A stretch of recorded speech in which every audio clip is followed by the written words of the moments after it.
Olá malta, bem-vindos a mais um episódio do podcast Espiritualidade Secular. Bom dia, boa tarde, boa noite, conforme seja o caso.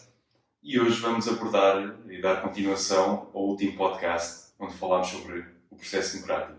Exatamente. Saímos agora das eleições aqui em Portugal e vamos manter a conversa no geral, tentando não abordar muito a especificidade da realidade portuguesa. Sim. Mas ao invés disso vamos tentar ter uma conversa sobre as coisas fundamentais e basilares do pensamento político. Exatamente. Sim, vamos abordar um bocadinho também sobre as ameaças relativamente à democracia, sistemas políticos alternativos e também o papel dos partidos juntamente com outros elementos muito importantes que englobam este processo que nós chamamos de democracia. Ok, portanto, começando aí pelas ameaças à democracia, não é? Que é um fenómeno que temos observado bastante nos tempos de hoje, não é? Os ciclos políticos, que é em que os partidos populistas, as vozes autoritárias, estão outra vez com grande expressão e com grande capacidade de ação, de não serem contidas e se poderem exprimir. Não é? E como é que tu, João, vês esta questão neste momento? Se é uma ameaça à democracia, se é parte da democracia permitir não é, estas vozes, que estas vozes sejam ouvidas? Eu acho que, de um lado, é inseparável, são duas faces da mesma moeda, porque, de certa forma, a democracia precisa de pontos opostos, de visões diferentes. O problema é quando essas separações começam a tornar-se grandes o suficientes e onde o método científico e o discurso civilizado vai-se embora e nós começamos a ter uma fragmentação da sociedade que depois leva a ideologias como o anarquismo e outros problemas que, de certa forma, ameaçam o processo democrático, porque depois deixa de haver uma discussão e voltamos ao tribalismo, onde nós é que temos razão e vocês estão enganados. E esse é o problema. Portanto, o tribalismo, que é essencialmente o que se começa a ver muito através dessas vertentes que tu tens dito, isso é que eu vejo também como uma grande ameaça à democracia, juntamente com o colapso do método científico também. Sim. Já se começa a ver, de certa forma, com esta pandemia da Covid. Exatamente. Pois, eu não vejo tanto como uma ameaça, mas como o fim de um ciclo. Infelizmente, há aquele ditado, não é? Que não há nada de novo sobre o sol, debaixo do sol. E apesar de, como o Churchill disse, não é? A democracia é imperfeita, não funciona muito bem, mas é o melhor que nós temos. Sim, exato. Mas antes do Churchill ter dito isto, uns milhares de anos, ou 1 ou 2 milhares de anos antes, havia o Platão, em que nos explicou como é que funciona o ciclo dos regimes políticos. E segundo a tese de Platão, que a história tem confirmado vezes e vezes sem conta, cada sistema político tem em si uma falha que vai levar ao próximo sistema político. Portanto, e é um ciclo, portanto podemos começar em qualquer ponto. Vamos começar na democracia, porque é a democracia onde estamos atualmente a viver. A falha intrínseca à democracia é o populismo. Porque a democracia depende do voto popular, ou seja, do voto das pessoas e todos os cidadãos. Portanto, quem tiver mais votos vai ao poder. É essa o funcionamento da democracia. Ora, chega a um ponto, segundo Platão, em que a democracia perde-se em tentar agradar a tanta gente, e por igual, que vêm umas vozes que dizem não, temos é que voltar às coisas bem definidas e só para nós e assim é o certo e o resto está errado, e a nossa maneira é, que é o autoritarismo. Portanto, a democracia acaba sempre por pressões internas e mistura de pressões internas e externas a gerar um movimento autoritário, não é? Em que a maior parte das pessoas considera que esses autoritários é que têm razão e vão-lhes dar o poder porque ficam populares, são os populistas, porque dizem as coisas, temos que acabar com a corrupção, temos que combater o inimigo, não é? Essas coisas toda a gente concorda instintivamente por causa desse tal tribalismo. Eles ganham o poder e caímos na tirania.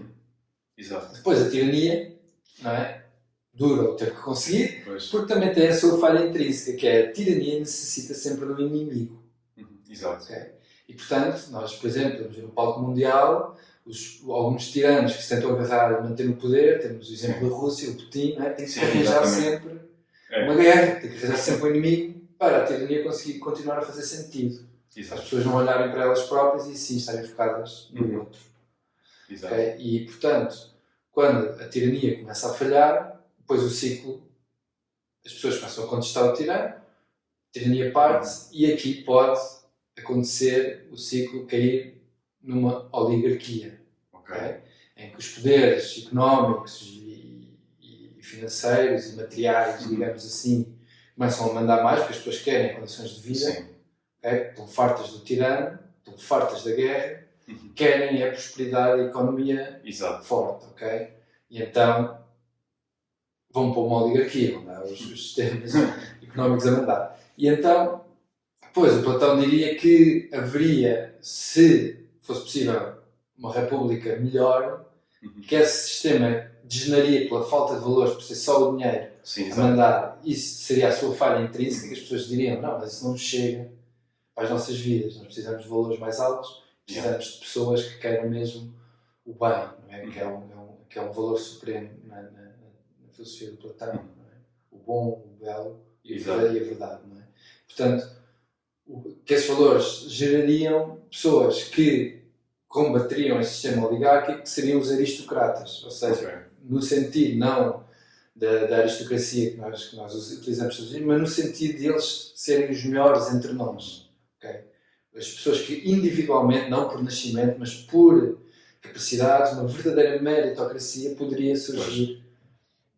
Depois esse sistema surgiria, não é? Uma tal aristocracia que se viu um bocado acontecer na Idade Média, não é? Que havia a barbárie toda, e quem ficou rei eram aqueles que se distinguiam no combate pela defesa das populações. Portanto, eles ficaram os ares, os aristocratas, e depois tem o quê? A passagem do poder por linhagem.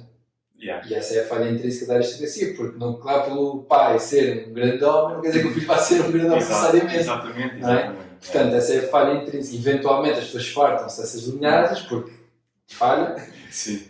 E queremos toda a gente a decidir e volta à democracia. Pois. Ok, fecha assim. Então, tu vês isto como um ciclo que vai fluindo pelas várias fases, alimentando-se da limitação do modelo. Exatamente, porque entretanto nunca mais na história da humanidade surgiu um modelo político diferente. Pois. Que não seja aristocracia, oligarquia, democracia ou a tirania. Isso é muito interessante porque isso também relaciona-se um bocado com o niilismo, na forma que o niilismo na realidade não é um estado permanente, é apenas um estado onde tu te apercebes que o teu modelo anterior deixa de ser atualizado com a tua percepção do mundo. Portanto, é aquele ponto, aquele intervalo de tempo até tu arranjares um modelo superior. Exatamente. E tu aí falaste de uma coisa interessante que é a meritocracia, não é? Onde o mérito essencialmente alimenta e decide o nosso estatuto na sociedade. E aí eu gostava de fazer uma pergunta que é o seguinte: como nós já abordámos aqui, se calhar a noção de mérito poderá ser uma falácia, de certa forma, mas numa meritocracia poderemos chegar à conclusão que é se calhar um modelo mais eficiente, que leva a melhores decisões, porque essencialmente as pessoas mais qualificadas estão nos lugares certos, mas isso potencialmente não é ético, porque tu estás essencialmente a privilegiar as pessoas que já têm privilégios e a meter as pessoas que tiveram o azar de ter má genética ou mau ambiente a serem deixadas para trás. Portanto, como é que nós lidamos com esta dicotomia de ética e eficiência? Ok, por exemplo, eu acho que o melhor regime político, destes modelos políticos todos que o Platão fala, o que é capaz de gerar uma verdadeira meritocracia, na minha opinião, é a democracia. Okay? Porque a democracia são os pares a eleger pares, não é? Exato. Supostamente, os cidadãos. Pois, exato. E se na democracia houver uma capacidade do Estado, não é? Ou seja, do grupo de indivíduos, conseguir garantir condições de desenvolvimento de qualidade para toda a gente, equaliza um bocado essas divergências que tu estás a falar. Sim. Mas que vai haver sempre. Eu sou da opinião que pomos duas pessoas diferentes em situações iguais e saímos com resultados diferentes. Eu não sou daqueles que acreditam na tábua rasa. Não, também não. Na tábua rasa, como tu dizes, tudo importa. É nessa genética, é nessa cultural, é nessa material. Tudo isso vai influenciar e vai fazer sempre com que uns cheguem mais longe do que os outros. E eu acho isso salutar. E e há uma parte da natureza humana que necessita dessa competição, até. Sim, essencial. Okay?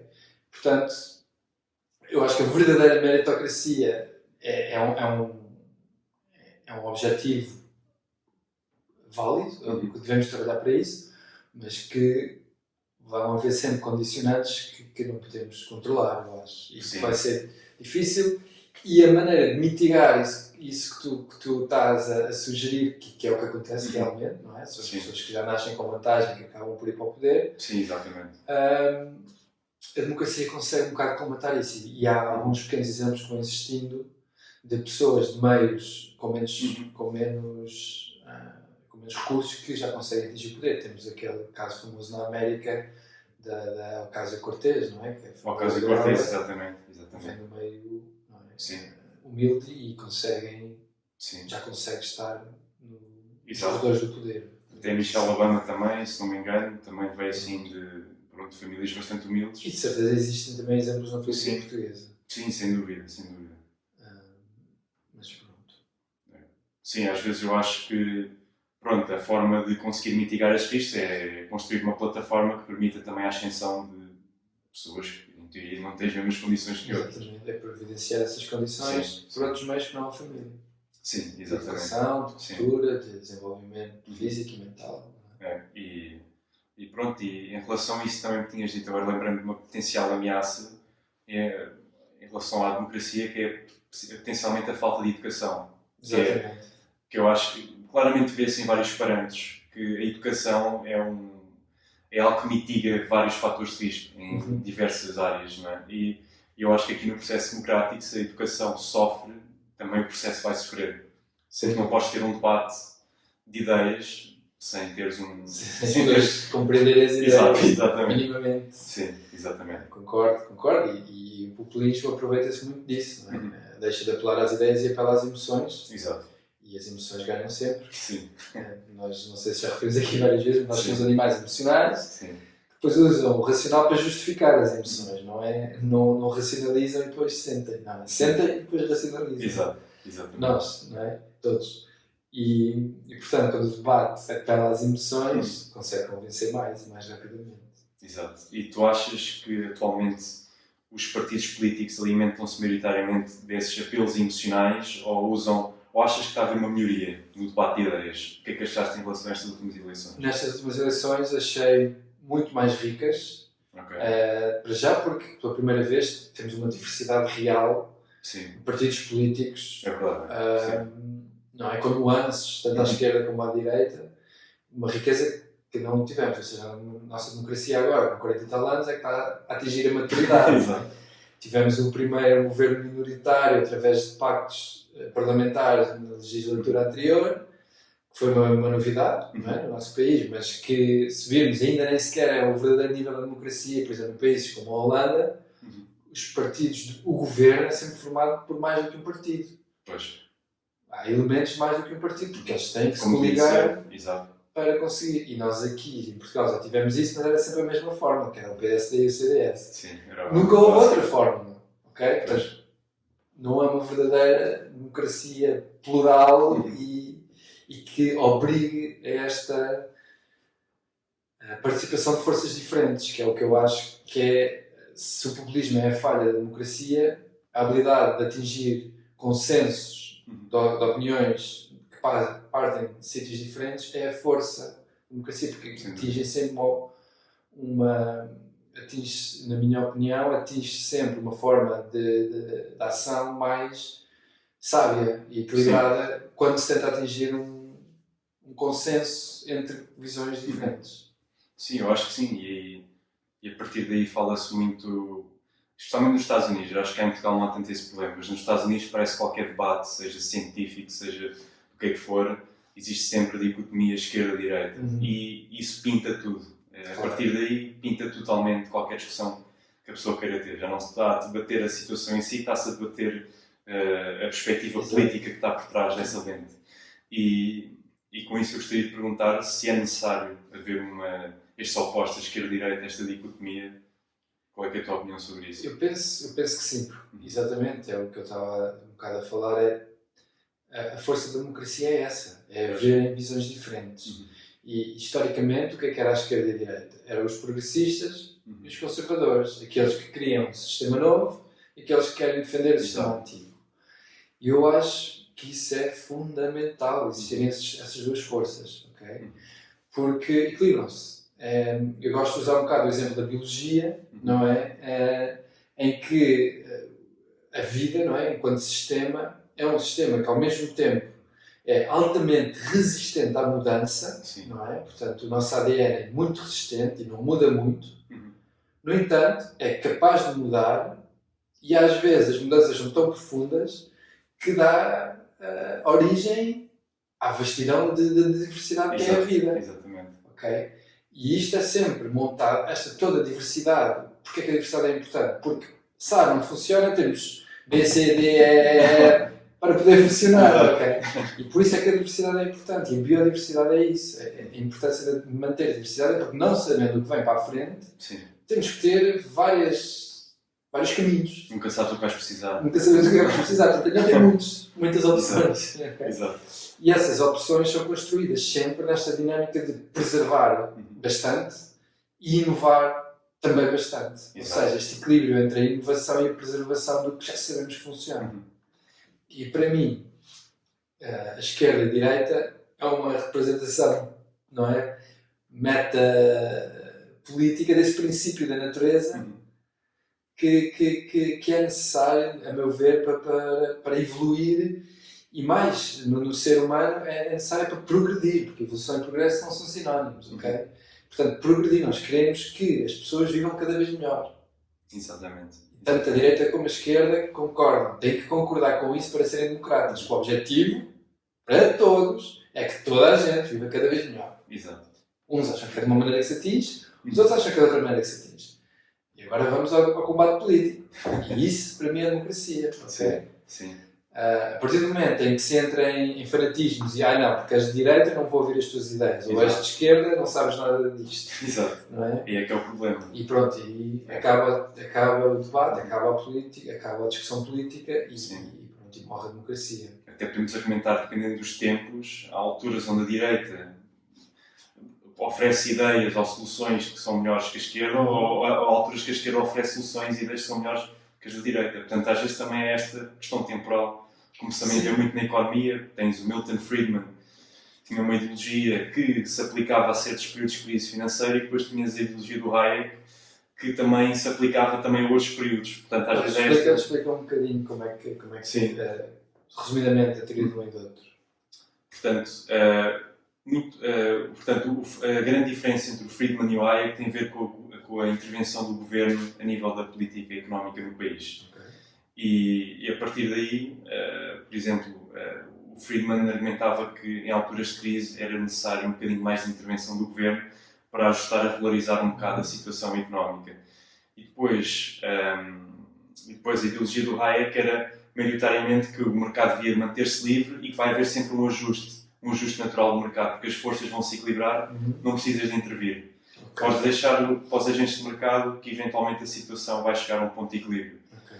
Portanto, e de facto o que aconteceu durante a história é que estas duas ideologias diferentes se aplicavam mais a certos períodos do que outros. Portanto, nunca foi uma questão de dizer esta é melhor que a outra, é muito dependente da situação, do espaço temporal onde elas estão inseridas. Okay. Interessante. E a história continua a validar ambas as teorias? Dependendo do tempo, lá está, porque agora posso me enganar, mas na crise 29, se não me engano, maioritariamente houve uma grande intervenção do Friedman, mas depois mais tarde, noutras crises económicas, também veio mais a versão do Hayek. Portanto, depende um bocado da crise que tens em mãos e da causa por essa crise. Pronto, isso é interessante porque agora, não é, há esta dicotomia esquerda-direita do progressismo versus conservadorismo, mas depois também há outra dicotomia esquerda-direita, ou não sei se é a mesma, do capitalismo versus marxismo. Exatamente. Não é? E aqui, eu não sei se ambas são necessárias. O que é que tu achas? Achas que é necessário ambas as visões, a capitalista e a marxista? Pois, Eu não sei se é necessário... Vamos primeiro definir um bocadinho melhor o que é que queremos dizer quando falamos de capitalismo versus marxismo. Capitalismo, eu pelo menos compreendo como a noção de que quem detém o capital detém os meios de produção e pronto, gira à volta disso. Exato. E portanto tem o poder todo. Sim. O marxismo, a ideia seria que não só quem tem o capital tem os meios de produção, devemos pôr os meios de produção distribuídos por toda a gente. Exato. Ou seja, toda a gente detém os meios de produção, quem tem capital, mas quem detém os meios de produção é a coletividade, ou é o povo, ou é o governo, ou seja, compreendermos isso. Okay? Sim. Gostas destas duas definições? Sim, para agora, para a nossa conversa? Sim, eu acho que para a nossa conversa parece-me bem. Eu diria que o capitalismo preocupa-se necessariamente com a produção de valor monetário de forma mais livre do que o marxismo. Como tu disseste muito bem, o capitalismo é mais uma ideologia económica do que o marxismo, porque o marxismo depois também tem a questão de nivelar as classes, de não haver tanto essa segmentação. Isso é uma consequência do acesso aos meios de produção. Exato. E de facto, durante a história, muita gente vê os dois como opostos, que formam depois um espectro onde nascem outras ideologias.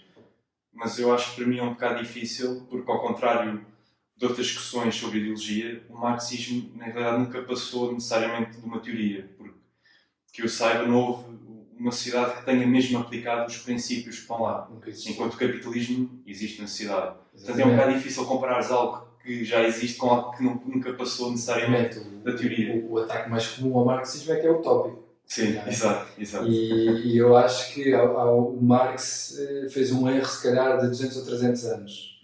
Okay? Eu acho que ele se enganou por 200 ou 300 anos. Ele achava que era a máquina a vapor que iria fazer o valor do trabalho humano desaparecer, mas se calhar enganou-se a tecnologia. É que essa tecnologia que vai fazer o valor do trabalho humano desaparecer é a inteligência artificial. Pois, exato. Okay? E pronto, depois tens um grande problema que os meios de produção são automáticos, não precisam de pessoas.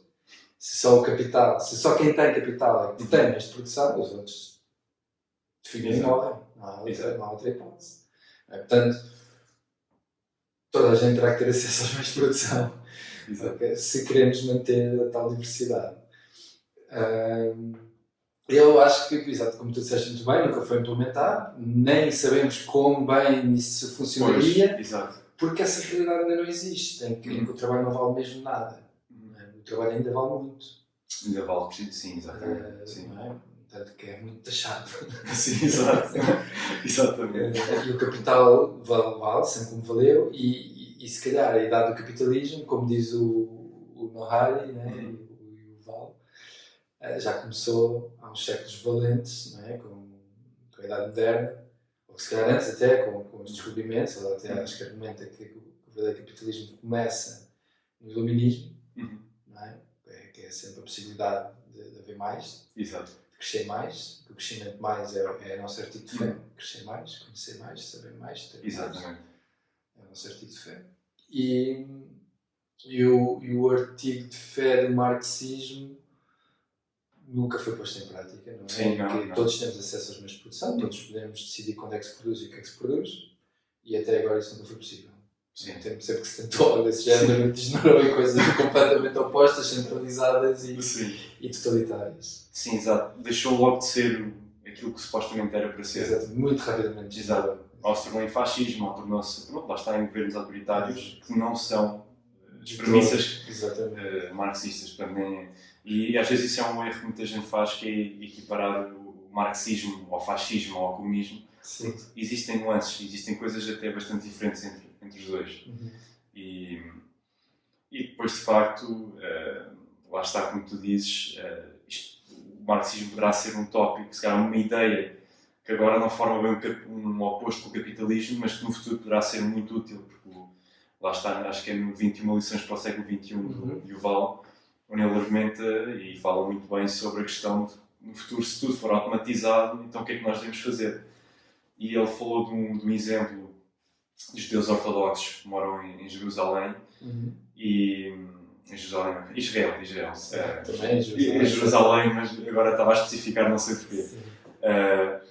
Onde, essencialmente, o trabalho deles do dia-a-dia é ler as escrituras e praticar a sua fé. E são subsidiados pelo governo por isso. E esse é o trabalho deles. A vida deles é isso. E se calhar no futuro, se tudo for automatizado, nós vamos ter que arranjar uma coisa para ocupar o nosso tempo. E pode ser, não sei, à procura de algum trabalho intelectual, de alguma premissa. E se calhar aí nós vamos precisar de outra coisa para além do capitalismo. Exatamente. Há na ficção científica alternativas que têm esses temas, mas lá chegaremos. Antes de irmos à ficção científica, já que estás a falar do caso dos judeus ortodoxos, como é que tu vês a influência da religião na atividade política em geral, e nacional e internacional? Eu posso ter uma opinião um bocado controversa, mas eu acho muito problemática e perigosa. Porque eu acho que, especialmente em Portugal, como nós somos um país cristão e isso está muito, muito presente na nossa sociedade ainda, eu acho que muitas discussões começam a ficar pintadas por a nossa crença religiosa e é problemática porque, especialmente quando olhamos para o caso da eutanásia, o único argumento, se calhar, que podes fazer contra a eutanásia é um argumento religioso, porque, no ponto de vista... Porque, na religião, especialmente no cristianismo, o suicídio, porque muita gente é pecado. Muita gente acha que a eutanásia é um suicídio, de certa forma é um suicídio assistido. Não é? E eu acho que é muito problemático porque, na minha opinião, o único argumento que podes fazer contra a eutanásia é um argumento religioso. Se tu fores religioso... Acho que há outros argumentos. Mas continua. E eu acho que a partir daí, como o país é muito dominado pela crença religiosa, já nem há debate. Muitas vezes a eutanásia é logo posta de lado. Sim. Devido a isso, porque... E aí prejudica. Não é? E prejudica muito, porque vamos imaginar como é que tu podes argumentar contra a eutanásia numa situação da pessoa ter uma doença crónica que não pode ser curada, está numa dor constante, não existe nenhum fármaco que consiga diminuir a dor a um ponto aceitável. Porque é que essa pessoa não haveria de ter direito à eutanásia? E eu acho isso problemático, não é? Porque o único argumento nesta situação que podes fazer é a religião vai contra esta ideia. Pronto, compreendo a tua posição. Há efeitos nefastos da religião na política, depende da questão, da causa, não é? Mas eu penso que a religião é fundamental na vida, não é? A maior parte dos seres humanos tem uma dimensão religiosa, espiritual, e vive isso. Okay?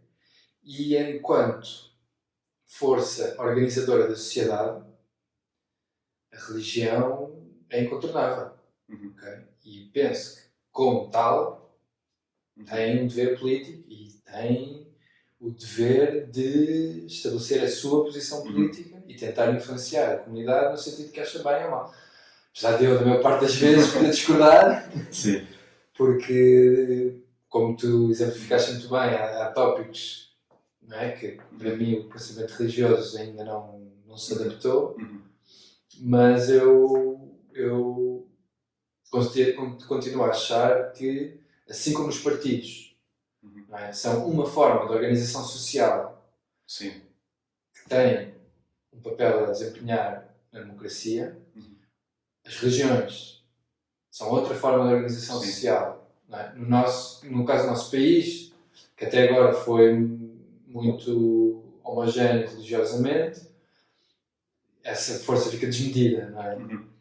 Mas, de futuro, se isto não for assim, é bom que as religiões tenham, e tal como os partidos são diferentes, se houver outras religiões também a tentar avançar as suas agendas, pode ser bom ou não sei, depende das religiões que forem, são todas iguais para mim. E há outras formas de organização social, não é? Temos os sindicatos, têm a sua responsabilidade política, temos outros grupos, vários, de associações, de ordens, de tudo o que for, para mim, grupo de pessoas a organizar-se de modo a tentar decidir como é que eles se governam a si próprios, para mim é legítimo e tem um papel a desempenhar. Sim. Claro que depois chegas ao exemplo concreto da Igreja Católica, e isto é uma força multinacional, não é? Uma força global, que decide globalmente e com uma visão de séculos. Portanto, eles não planeiam ao próximo ciclo político. Sim, exatamente. A visão deles é um bocado básica. Sim. É a única instituição que durou tanto tempo. Pois, sem dúvida. Sim. Portanto, eu tenho sempre, no caso particular da Igreja Católica, eu tenho sempre uma dose salutar de respeito, pois. porque eu às vezes posso não estar a perceber o que eles estão a fazer, porque eles operam numa escala temporal se calhar diferente da que eu consigo perceber. Sim. Mas claro, como filho dos meus tempos, claro. não sou grande fã. Pois, há duas perguntas que vêm-me à mente quando eu penso no papel da religião na nossa vida, na nossa cultura, que é o seguinte: será que há uma melhor alternativa para fazer com que as pessoas ajam de forma mais moral?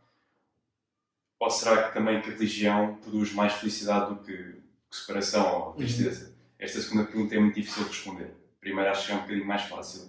Porque quando nós perguntamos qual é que é mesmo o valor intrínseco de teres uma religião, potencialmente é criares um código moral.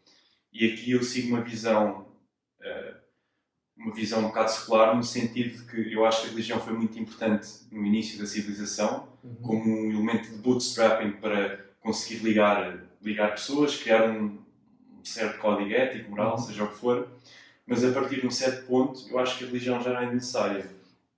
Porque eu acho que nós conseguimos, como abordámos no outro dia, tu consegues criar regras morais e éticas a partir da razão, a partir da premissa biológica. Sim. De que nós em grupo somos mais fortes do que individualmente.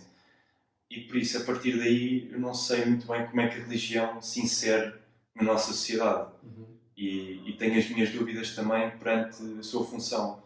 Porque, sim, de facto, a religião tem um papel muito importante na vida de muitas pessoas, faz muitas pessoas conseguirem se levantar da cama e arranjar significado no caos e no sofrimento. Eu acho que isso é muito válido. É muito. E na minha opinião, eu penso que isso não vai deixar de ter validade enquanto. Sim. Porque a religião responde a perguntas que mais nada responde. Né? Tipo, porque é que eu estou aqui? Qual é o meu papel nisto tudo? Exato. Porque é que eu importo? Porque é que eu não me importo? O que é que eu devo fazer com a minha vida? Sim.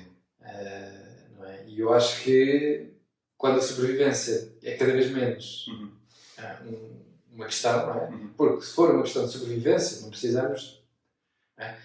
Os animais não têm religião, não precisam de religião para justificar porque é que estão lá. Eles têm que comer, têm que procriar, têm essas forças dentro do corpo deles e seguem. O ser humano consegue, de algum modo, domar essas forças e precisa de algo mais. E eu acho que estamos longe de esgotar essa necessidade do algo mais. Acho que o contrário. Acho que hoje em dia estamos a viver uma crise, se calhar, de valores e de falta de religião, ou de, não sei, ou de falta de papel da religião. E que vemos muitas coisas que poderiam correr melhor se houvesse uma religião nova, de uma maneira diferente de abordar as coisas, para colmatar essa lacuna da falta de significado na vida das pessoas. Acho que é perigoso, torna-se perigoso, mas como toda organização de grupos sociais, alguém vai mandar e essas pessoas são humanas e vão cometer erros. Sim, Pronto, a minha questão sempre será que não há uma melhor forma de fazer, porque muitas das perguntas que a religião responde se calhar nem são perguntas assim que nós precisamos, lá está, não tenho a certeza, como tu disseste, mas eu acho que se calhar a nova religião, que nem é bem uma religião e já existe há muito tempo, e é o budismo, eu acho que já consegue encher um espaço que já consegue mudar um bocado a nossa percepção sobre estas perguntas que a religião faz. Mas há sempre um nível, ok, que é o nível da religião, vamos falar assim, dos padres, e há o nível da religião do povo. Sim. Okay. O nível da religião dos padres, os padres vivem a religião como espiritualidade, não é? E questionam-se e pensam sobre isso, e racionalizam e experimentam, não é, na sua vida pessoal como é que se vive a ligação com Deus, não é? Depois há a religião das massas e do povo que é tem que acreditar nisto, porque se não for isto acontece aquilo e é melhor que eu faça assim. Exato. Uma versão muito simplificada, e não é a mesma. E mesmo no budismo, se tu fores ver nas terras do budismo originário, acontece a mesma coisa. O budismo degenera em templos cheios de ouro e a população a passar fome. E em tribalismo também. Okay? Portanto, não é pela religião em si ter umas premissas mais ou menos modernas, que o budismo claramente tem umas premissas muito modernas e tem técnicas muito modernas, mas quando aplicado na vida real, né, das populações, de tentar organizar populações, degenera exatamente em tempos megalomaníacos com estátuas de ouro e de dinheiro e monges gordos e população magra. Portanto... E onde o esplendor da religião, que supostamente são as pessoas que atingiram o Buda Nature, a natureza de Buda, também cometem atrocidades. Portanto, isso é muito interessante. É por isso que, na minha opinião, eu acho que a religião, apesar de ser muito, muito importante em vários aspectos na criação de significado, temos que ter atenção quando a fundimos com a política, porque eu acho que quando tornamos a religião um fator determinante em certas decisões, aí começamos a magoar e a causar sofrimento nas pessoas nestas questões. Concordo. Até viu-se, por exemplo, aqui também, pronto, existe, não é só um argumento religioso, eu acredito que também existem argumentos éticos contra as células estaminais, mas as células estaminais têm um potencial imenso para ajudar muitas vidas, não é? E felizmente hoje em dia também, com a investigação, já não dependemos necessariamente de fetos para estar as células estaminais, aos fibroblastos, não é? Creio que estou a dizer o nome em português. Fibroblastos já são células diferenciadas. Sim. Já se consegue levar células que já se diferenciaram, voltarem a ter mais pluripotência, mais capacidade de se tornar outras coisas. Sim, já existem maneiras de fazer e pode-se escolher também, quando o bebê nasce, escolher do cordão umbilical células com alto potencial, estaminal. Sim, existem várias maneiras de dar a volta, de não ter que ir a embrião escolher, mas de qualquer modo, também a própria colha de embrião, pronto, isto é outro tópico, outro podcast, não é? Exatamente, não é necessário absolutamente. Exato, e portanto, eu acho que especialmente no que toca a questões científicas, eu acho que questões científicas ou questões que têm a ver com a medicina e com a forma como nós tratamos certas pessoas, acho que quando envolvemos a religião aí, estamos potencialmente a abrir uma porta para a criação de sofrimento. Exato. Eu gostava então de clarificar a minha posição. É que eu acho que as religiões têm um papel a desempenhar enquanto força política, mas eu sou sempre a favor de um Estado laico. Okay? Um Estado republicano, democrata e laico. Sim, exato. E isto para mim não é negociável. Exato. A partir do momento em que alguém tenta trocar uma Constituição por artigos de fé religiosa, para mim é a altura de fazer uma coisa diferente do que é aceitar para a maior parte das pessoas. Exato. Portanto, há linhas aqui para mim intransigentes. Sim. Republicano, democrático e laico. Sim, exato. É porque para mim teres um Estado democrático que se rege pelo ideal religioso é um bocado como criares uma matemática muçulmana, uma matemática cristã. Criares uma matemática que... Pronto, lá está. Eu acho que nós temos que procurar os universais na tomada de decisões.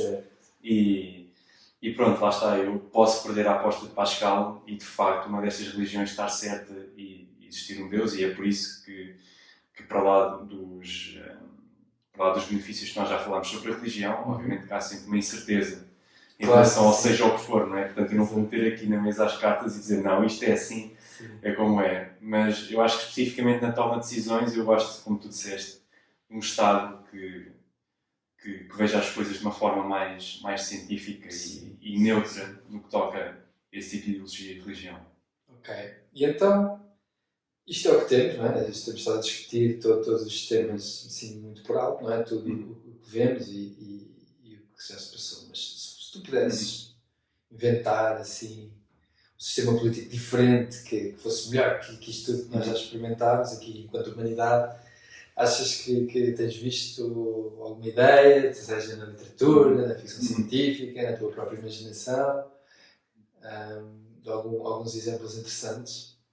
Pois, eu pessoalmente não consigo. Acho que tudo o que eu imaginei ia se tornar um monstro. Como falar uma coisa anterior. Ia se tornar uma coisa horrível.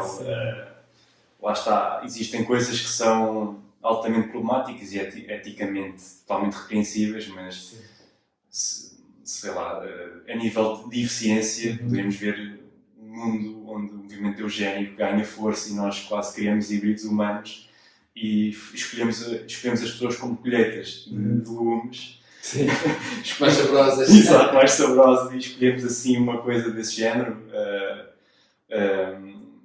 O que eu acho que, pronto, se calhar seria o mais eficiente, mas é uma monstruosidade e vai totalmente contra qualquer princípio ético. Sim. Eu penso que isso é uma inevitabilidade. Acho que isso vai acontecer mais tarde ou mais cedo. Exato. Mas ok, estou a perceber. Mas eu penso que isso não, mesmo assim não nos resolve, porque há os problemas da existência humana que vão ser transversais e que vão acabar sempre por condicionar como é que o poder é organizado. Sim. Porque é disso que se trata a política, é como é que o poder é organizado para reger as nossas vidas. Sim.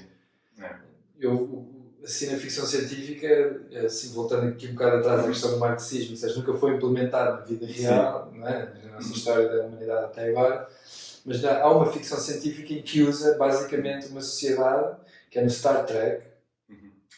Inventaram, nesse universo, eles inventaram uma máquina que é a máquina que faz qualquer coisa. Portanto, precisas de umas calças, carregas no botão, a máquina faz.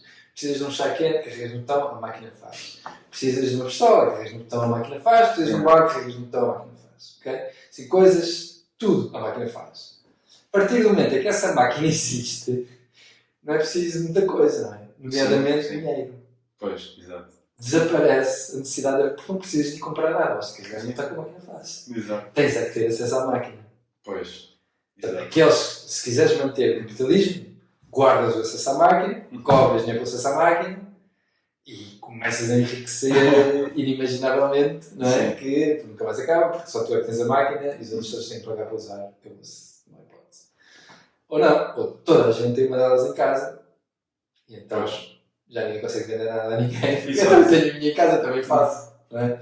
Exato. E no Star Trek eles fazem isso. Então o que é que se torna as vidas humanas? Exploração, investigação, entretenimento, certamente, desporto, não é? Portanto, há sempre um papel para os humanos se ocuparem que não tem que ser necessariamente a produção de meios de sobrevivência. Pois. Isso é muito interessante porque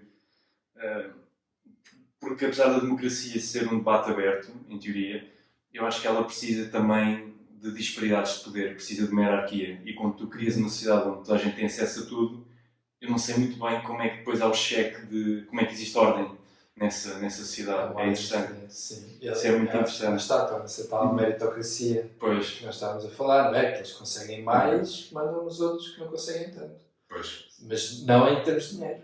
Tem que ser noutros aspectos. Tem que ser noutros aspectos. Os comandantes militares com mais experiência, os comandantes militares com menos experiência, os atletas com mais experiência são os treinadores, os atletas com menos experiência, os cientistas com mais experiência são os organizadores, os cientistas com menos experiência, e por aí fora. Portanto, muitas atividades humanas, a hierarquia é natural, sim, na minha opinião, não é? Eu acredito que é sempre necessária uma certa hierarquia, apesar dela ter que ser flexível. Lá está, a tal equilíbrio entre o conservadorismo e a inovação, não é? Tem que ser flexível para permitir alguma inovação, mas tem que ser conservador o suficiente para garantir uma eficácia. Sim, é como tu disseste, pronto, eu também sou totalmente contra a ideia de tábula rasa e parece que mesmo existe aqui uma imperativa biológica para a formação de hierarquias. Parece que nós nascemos mesmo já com essa programação, portanto, acabar com as hierarquias também não creio que não seja por aí. Porque é a forma como nós nos orientamos. Nunca funcionaria no governo, porque as hierarquias surgem naturalmente, não é? Pessoas são mais carismáticas do que os outros. Exatamente. E todos precisam, e um líder é fundamental para organizar o caminho do grupo. Sim. E esse líder precisa de ser informado por pessoas que se calhar são carismáticas, mas têm outras capacidades. E toda a gente precisa de se rir por influência de alguém que não é líder, nem tem outras capacidades, mas consegue desanuviar o clima ao pessoal. Sim, toda a gente é necessária para o grupo funcionar. Exato. E nesse cenário que estavas a falar, onde pronto, a gente tem acesso à máquina, onde pronto, a hierarquia é feita através das disparidades intelectuais ou de capacidade nas várias funções.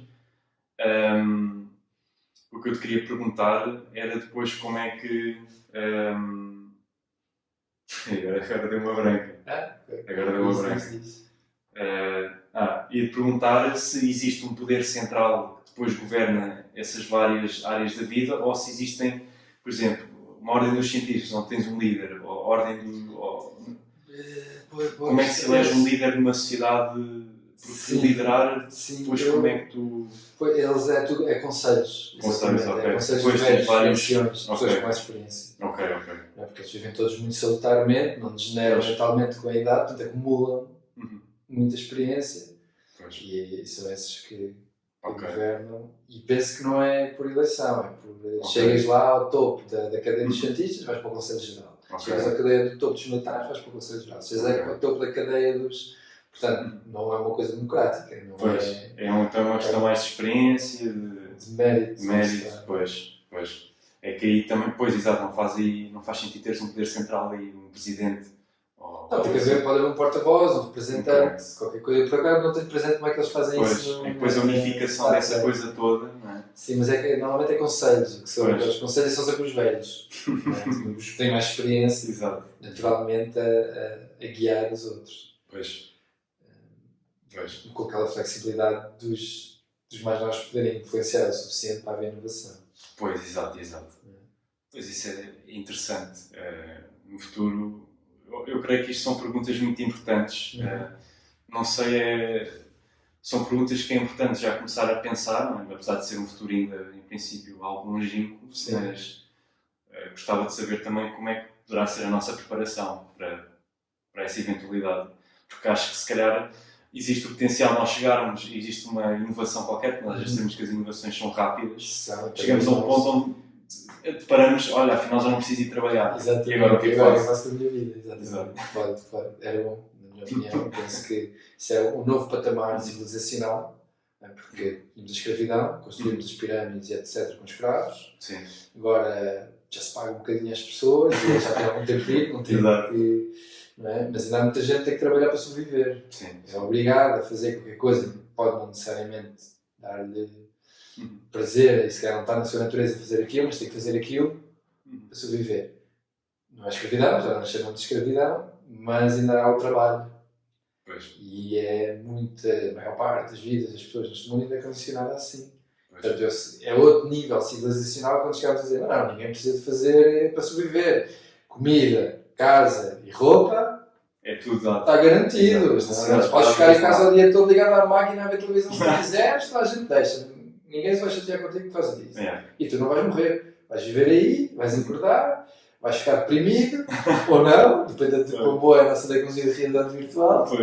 Mas lá está, voltando à ficção científica, sempre que essas sociedades se formam, há uma coisa no espírito humano da necessidade de algo mais que vai tirá-los dessa vivência vegetal, não é? Seja na exploração espacial, ou mental, ou outra coisa qualquer. E há sempre uma porção da população, que também está muito vista na ficção científica, que quer sempre voltar atrás. Sim, exato, estamos agora num paradigma.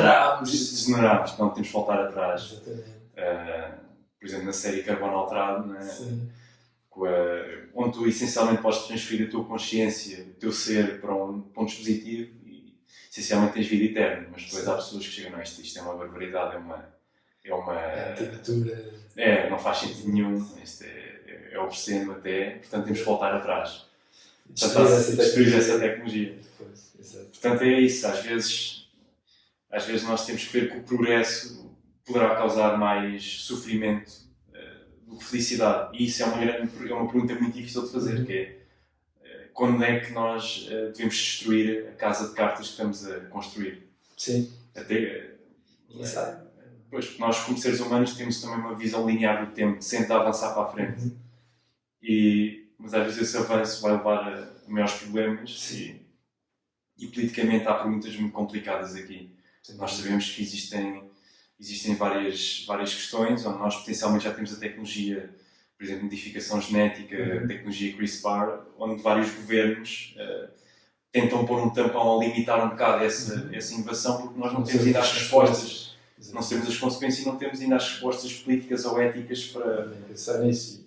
E como falas da tecnologia, da biotecnologia, é a mesma questão põe-se na inteligência artificial, a mesma questão põe-se na nanotecnologia. Nós estamos a chegar a uma encruzilhada, não é? No século XXI, em que vão explodir tecnologias, não sabemos qual delas é que vai explodir, ou se vão explodir várias ao mesmo tempo. Exato. Ninguém tem a bola de cristal, por enquanto. E a política e o direito também, as leis que nos regem, andam sempre muito atrás. Sim. E depois pode ter consequências muito nefastas não termos as leis. Não é? Até o problema aqui temos a questão dos carros automáticos. Sim. Então, uma revolução enorme. Os carros que conduzem sozinhos. Sim.